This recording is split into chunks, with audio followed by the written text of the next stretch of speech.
प्रिय दर्शकों नमस्कार। कृष्ण जन्माष्टमी के दिन किया गया एक छोटा सा उपाय करवा सकता है आपके बच्चों का विवाह। यदि आपके बच्चों की शादी में लगातार देरी बनी हुई है, लगातार अड़चनें आ रही हैं, बनती बनती बात भी बिगड़ जा रही हैं, तो अब की बार कृष्ण जन्माष्टमी पर एक ऐसा दुर्लभ संयोग बन रहा है। यदि आप मेरे द्वारा बताया गया उपाय कृष्ण जन्माष्टमी के दिन कर दोगे तो यकीन मान के चलिए आपके बच्चों की शादी के लिए कोई न कोई अच्छा प्रस्ताव जरूर आएगा और शादी फिक्स हो जाएगी। ये उपाय यदि बच्चे खुद कर लें तो अति उत्तम है, और यदि बच्चे खुद ना कर पाएं तो ऐसे सिचुएशन में माता पिता अपने बच्चों की जल्दी शादी के लिए ये उपाय जरूर करें। मैं दिन भर जन्म कुंडलियों का विश्लेषण करता हूं। मेरे बहुत सारे प्यारे दर्शक मुझसे अपने बच्चों की जन्म कुंडली का विश्लेषण ऑनलाइन करवाते हैं, और बहुत सारे दर्शक ऐसे भी हैं जो पर्सनली रूप से आकर मुझसे मिलते हैं और जन्म कुंडलियों का विश्लेषण मुझसे करवाते हैं। उनका 70% यही होता है कि शास्त्री जी, हम पिछले काफ़ी समय से हमारे बच्चों की शादी के लिए प्रयास कर रहे हैं, लेकिन हमें सफलता नहीं मिल पा रही है। बच्चों की उम्र लगातार निकलती जा रही है, जबकि हमारे बच्चे दिखने में सुंदर हैं। भगवान की कृपा से हमारे पास सब कुछ है, हमारे बच्चे अच्छी खासी जॉब भी कर रहे हैं, लेकिन फिर भी शादी में अड़चनें आ रही हैं। रिश्ते तो आते हैं, बातें भी चलती हैं, लेकिन कोई भी बात, कोई भी रिश्ता सफलता तक नहीं पहुंच पाता है। चलती चलती बातें बीच में ही ब्रेक हो जाते हैं, और कई बार यदि रिश्ता फाइनल भी हो जाता है तो बिल्कुल अंत में जाकर कोई न कोई ऐसी बात निकल कर सामने आती है जिसके चलते रिश्ता टूट जाता है। कभी हमारी तरफ से ना हो जाती है और कभी सामने से ना हो जाती है। देखने वाले आ रहे हैं, देख करके चले जा रहे हैं, लेकिन किसी भी प्रकार का पॉजिटिव रिप्लाई सामने से मिल नहीं रहा है। ऐसे रिश्ते आ रहे हैं जो हमारे लेवल के नहीं हैं, और जो रिश्ता हमारे लेवल का होता है, जो रिश्ता हमें पसंद होता है, वो पक्का नहीं हो पा रहा है। तो प्रिय दर्शकों, यदि आपके साथ भी कुछ ऐसा ही हो रहा है, आप भी अपने बच्चों की शादी को लेकर परेशान हो चुके हो, तो चिंता करने की आवश्यकता नहीं है। जो उपाय आज मैं आपको बताने वाला हूं, आपने इस उपाय को अच्छे से समझ लेना है और कृष्ण जन्माष्टमी के दिन कर देना है। कार्यक्रम को आगे लेकर के चलूं, इससे पहले आपसे निवेदन करना चाहूँगा, यदि आप चैनल पर नए हैं और अभी तक आपने इस चैनल को सब्सक्राइब नहीं किया है, तो विवाह से रिलेटेड शास्त्र सम्मत सटीक जानकारी प्राप्त करने के लिए अभी इस चैनल को सब्सक्राइब कर लीजिए और बेल आइकन को भी प्रेस करके रखिए। चैनल को सब्सक्राइब करना, वीडियो को लाइक करना, ये पूरी तरह से निःशुल्क होता है, इसमें आपका कोई भी पैसा नहीं लगता है। और यदि आप चैनल को सब्सक्राइब करके बेल आइकन को प्रेस कर लेते हो तो इससे आपको फायदा क्या होगा, जब भी हम इस प्रकार की वीडियो अपलोड करेंगे तो उसका नोटिफिकेशन तुरंत आपको मिल जाएगा और वो वीडियो आप आसानी से देख पाएंगे। तो प्रिय दर्शकों, आशा करता हूं कि आपने इस चैनल को सब्सक्राइब कर लिया होगा। अब आप उपाय सुन लीजिए, इसको ध्यान से सुन लीजिए। ये उपाय आपने कृष्ण जन्माष्टमी के दिन करना है, ये तो आप शायद जानते ही होंगे, और यदि नहीं जानते हैं तो मैं आपको बता दूं, कृष्ण जन्माष्टमी का जो पर्व है, जो व्रत है, वो 2 दिन रखा जाएगा, 6 तारीख को और 7 तारीख को। जो समार्थ वर्ग के लोग हैं वो इस व्रत को 6 सितंबर को रखेंगे, और जो वैष्णव वर्ग के लोग हैं वो इस व्रत को 7 सितंबर को रखेंगे। आपके आसपास जिस दिन भी ये व्रत रखा जा रहा है उसी दिन आपने ये उपाय कर देना है। ये उपाय करने के लिए आपके पास होना क्या चाहिए, इसको आप ध्यान से सुन लीजिए, समझ लीजिए। आपके पास एक इत्र की बोतल होनी चाहिए। इत्र आप समझते हैं, जो भगवान को लगाया जाता है। हम लोग सेंट लगाते हैं, परफ्यूम लगाते हैं, लेकिन भगवान को इत्र लगाया जाता है। तो वो इत्र आपको कहाँ से मिलेगा? जहाँ से पूजा का सामान मिलता है वहाँ से आपको आसानी से मिल जाएगा। तो एक इत्र की बोतल आप ले आइए, लगभग 50 ml की या 100 ml की या 150 ml की आप ले सकते हो। तो एक इत्र की बोतल आपके पास होनी चाहिए। और क्या होना चाहिए? पीले रंग का फल आपके पास होना चाहिए। अब ये पीले रंग का फल कौन सा होता है? आप पपीता भी ले सकते हो, आप आम भी ले सकते हो, आप केले भी ले सकते हो। तो पीले रंग का एक फल या 2 फल, जो भी आपकी श्रद्धा है वो आप ले लीजिए। और क्या चाहिए? और आपके पास पीले रंग के फूलों की एक माला होनी चाहिए।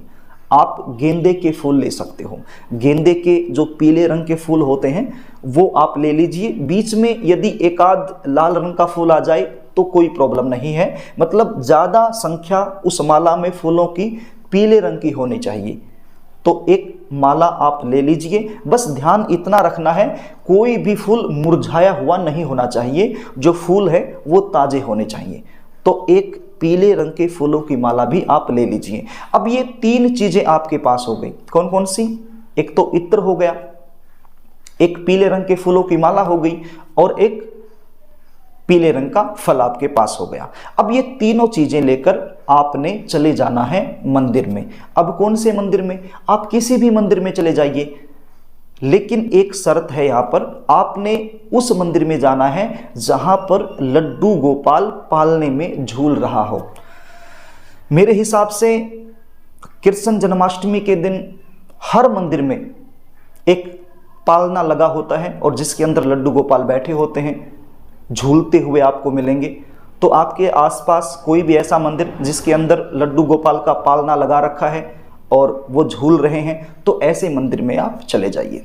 ऐसे मंदिर में जा कर के आप ये जो पीले रंग का फल लेकर के गए हैं और ये जो माला लेकर के गए हैं, ये लड्डू गोपाल को अर्पित कर दीजिए। यदि पालने में आपको कोई नहीं रखने दे तो उसके पास में रख दीजिए, या फिर पुजारी को दे दीजिए, पुजारी उस पालने में रख देगा, या फिर एक बार लड्डू गोपाल को छुआ करके एक साइड में रख देगा। नो प्रॉब्लम, कोई दिक्कत नहीं है। आप पुजारी को भी दे सकते हो या फिर अपने हाथ से भी अर्पित कर सकते हो। अब ये जो इत्र आप लेकर के गए हो, ये इत्र आपने लड्डू गोपाल को लगाना है। जरा सा इत्र आपने लड्डू गोपाल को लगा देना है। और यदि आप खुद नहीं लगा सकते हो, मतलब पुजारी आपको ऐसा नहीं करने दे, पुजारी बोले कि नहीं आप लड्डू गोपाल को नहीं छू सकते हो, तो फिर आप पुजारी को दे दीजिए, पुजारी थोड़ा सा इत्र लड्डू गोपाल को लगा देगा। या फिर आप खुद यदि लगा सकते हो तो खुद अपने हाथ से थोड़ा सा इत्र लड्डू गोपाल को लगा दीजिए। और उसके बाद ये इत्र की जो बोतल है, इसका ढक्कन खोलकर लड्डू गोपाल के चरणों में ही रख दीजिए। कहाँ रखना है? लड्डू गोपाल के चरणों में ही इसको रख दीजिए। कब तक रखना है? लगभग 2-4 मिनट के लिए आप इसको रख दीजिए। अब ये बोतल वहां पर आपने ढक्कन खोलकर रख दी, और उसके बाद मंदिर में ही बैठ करके, देखो जन्माष्टमी के दिन थोड़ी सी भीड़ होती है मंदिरों में, तो कहीं पर भी आपको जगह मिल जाए वहीं पर बैठ करके आप प्रार्थना कर लीजिए भगवान से, राधा कृष्ण से, लक्ष्मी नारायण भगवान से, लड्डू गोपाल भगवान से, इनसे आप प्रार्थना कीजिए। विष्णु भगवान से प्रार्थना कीजिए, भाव से प्रार्थना कीजिए कि प्रभु आज कृष्ण जन्माष्टमी है और मेरी एक ही अर्जी है आपके चरणों में, मेरी एक ही प्रार्थना है आपके चरणों में, मेरे बच्चों की जल्दी शादी हो जाए। मेरे बच्चों की शादी में लगातार देरी बनी हुई है, लगातार अड़चनें आ रही हैं। प्रभु इस देरी से, इन अड़चनों से मेरा पीछा छुटाए और कोई न कोई ऐसा चमत्कार करें कि जल्द से जल्द मेरे बच्चों की शादी फिक्स हो जाए। ये जो इत्र आपके चरणों में मैंने रखा है, इस इत्र में आप अपनी शक्ति भर दें।